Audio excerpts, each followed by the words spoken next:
नमस्कार, देख रहे हैं भारतवर्ष न्यूज़। मैं हूं आपके साथ खुशबू नैब। मौजूद है इस वक्त मंगलौर विधानसभा के आमखेड़ी गांव में, जहां से कुछ लोग हमारे साथ मौजूद हैं। उनसे जानेंगे कि किस तरह का चुनावी माहौल यहां पर चल रहा है, क्योंकि दिन ब दिन यहां का जो चुनाव है वो दिलचस्प होता जा रहा है। क्या नाम है आपका? उदय सिंह पुंडीर। उदय सिंह जी, मंगलौर विधानसभा में जो ये उपचुनाव हो रहा है, ये दिन ब दिन अलग रंग ले रहा है। इस वक्त क्या माहौल है मंगलौर विधानसभा? देखिए, इस वक्त जो माहौल है आप देख रहे होंगे मंगलौर का। काजी जी एक राष्ट्रीय स्तर के नेता हैं, राष्ट्रीय सचिव हैं कांग्रेस पार्टी के, और यहाँ की जनता जो है एक राष्ट्रीय नेता चुनने जा रही है। और माहौल आपने देखा होगा, मंगलौर से लेकर यहाँ आसपास के जितने भी गांव हैं, बहुत ही अच्छा माहौल है। और इस बार ये लोग यहाँ से काजी जी को बहुत भारी बहुमतों से जिताकर जो है भेजेंगे। क्या वजह मानते हैं? वजह यह है कि जो बीजेपी सरकार है, ये एक तानाशाह सरकार है।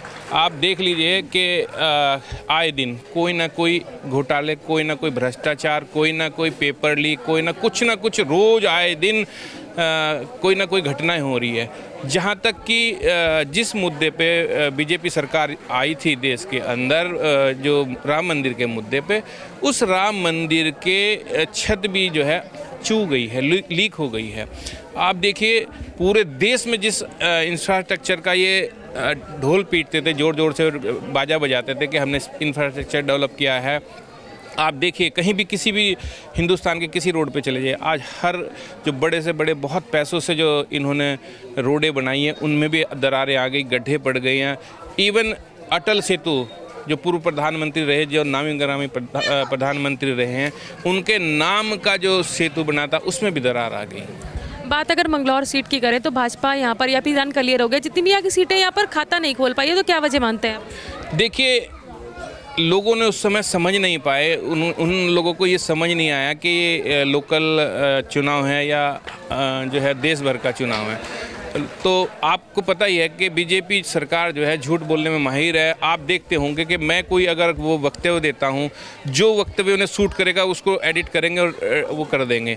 तो जिस तरह से पूरे देश में झूठ का भ्रम फैलाया गया है, उससे लोग इनके भ्रम में आ गए। जिस तरह से आपने देखा होगा कि शुरुआत में देश के प्रधानमंत्री जी ने कहा था 2 करोड़ रोजगार प्रति वर्ष देंगे, मतलब इस तरह के जुमले। तो लोग बाग जो है इस बार राम मंदिर के जो मुद्दा था उसके बहकावे में आ गए। लेकिन अब जब पहली बरसात हुई है प्री मौसम की, और देखा कि जो है राम भगवान की जो छत इन्होंने दी थी वो भी लीक हो गई है, तो लोगों को समझ आ रहा है। लेकिन भाजपा ये कह रहे हैं कि जब तक तिरपाल में थे, जब तक कांग्रेस नहीं सोच रही थी उसके बारे में, अब मंदिर बना दिया है तो उसको लेकर तरह तरह के बयान दिए जा रहे हैं। देखिए, आप एक वरिष्ठ पत्रकार हैं और मैं धन्यवाद देना चाहता हूं कि आपने इतना अच्छा क्वेश्चन उठाया।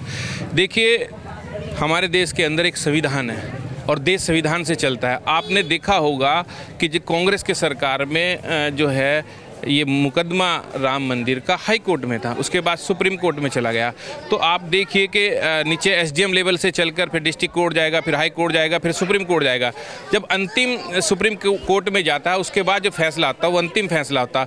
वो इनकी किस्मत है कि इनके समय में वो फैसला सुप्रीम कोर्ट से आया है, तो उसमें इनका कोई रोल नहीं है। सिर्फ ये देश को गुमराह कर रहे हैं कि जो इन्होंने राम मंदिर लाया है। आप देखिए, आप मेरे ख्याल से पढ़ी लिखी हैं, तो आपने वो जो डिसीजन होगा वो भी पढ़ा होगा। तो वो डिसीजन जो है सुप्रीम कोर्ट का है, ना कि कोई भाजपा का उसमें कोई है बात है। भाजपा ने तो चंदा इकट्ठा किया, घर घर जाके लोगों से चंदा इकट्ठा किया और उसका भी दुरुपयोग किया है। और मुझे तो जहाँ तक है, मैं देखता हूँ, न्यूज़ देखता हूँ, आप लोगों के माध्यम से देखता हूँ, जो विश्व हिंदू परिषद थी, राम मंदिर उनका 50 साल से उनका मुद्दा था। और सन 92 में जो है आडवाणी जी और मुरली मनोहर जोशी जो बड़े लीडर थे, इन्होंने इस मुद्दे को अपने पास लिया और इसका राजकीयकरण कर दिया, मतलब जो है राजनीतिकरण कर दिया इसका। आपका क्या नाम है? नासिर परवेज। नासिर जी, अगर हम मंगलौर विधानसभा की बात करें तो कहीं ना कहीं यहाँ पर कहते जातीय समीकरण को लेकर जो है बसपा जो है वर्चस्व बसपा का रहता है। इस बार के चुनाव में देखने को मिल रहा है कि भाजपा और कांग्रेस की लड़ाई यहाँ पर देखने को मिल रही है, तो क्या लग रहा है, क्या वजह मानते हैं? नहीं, देखिए, लोगों ने देखा है पिछले जो 2014 से बीजेपी की सरकार देश के अंदर चल रही है, और यहाँ पर उत्तराखंड में भी तीसरा टर्म्स है जो बीजेपी सरकार आई है, उसमें लोगों ने जो देखा है कि उन लोगों को कोई विकास का नाम तो है नहीं, ये सिर्फ हिंदू मुस्लिम के नाम पे राजनीति करना चाह रहे हैं। बिना विकास के तीसरी बार सरकार बिना देखिए, ये लोगों को गुमराह कर रहे हैं। आप बताइए मुझे कौन सा IIM इन्होंने बनाया, कौन सा IIT इन्होंने बनाया, कौन सा एम्स इन्होंने बनाया, बताइए आप मुझे। ये सिर्फ गुमराह कर रहे हैं, लोगों को बहका रहे हैं, इसके अलावा इनके पास कुछ नहीं है। और लोग समझ रहे हैं, जनता समझ रही है। अभी देखें कि आप विपक्ष के पास में अभी कितना स्ट्रॉन्ग विपक्ष हमारा बना है।